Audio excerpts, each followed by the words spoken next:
tumawag. Ako. Kaya ka pa tumawag, nasa bahay ako. Nandito si Commander, baka marinig tayo. Sus ka naman. Wala, bakit ka tumawag? Maririnig tayo nun.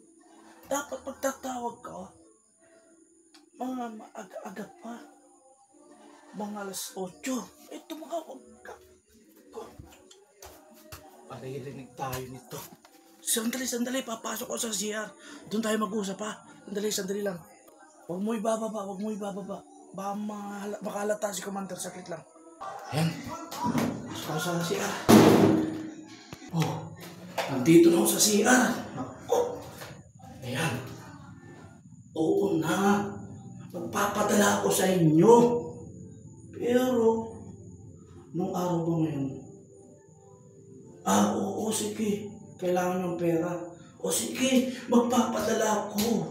Huwag mo muna kung tawag ka ng tawag rito. Baka marinig tayo ng Commander, marinig tayo.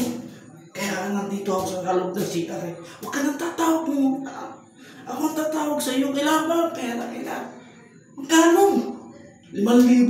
O sige. Bibigyan kita. Huwag ka nang tatawag. Babauli tayo ng Commander. Nakausap kita. Ha? Oo. Padala. Sige. Text mo lang sa akin yung number mo sa Gcash. Oo. Sige. Oo. Tukas. Oo na. Sige na. Babay na. Pabalik tayo ng Commander. Sige na. Babay. Ako. Tumawag ba naman sa akin dito? Baka marinig ko ng Commander.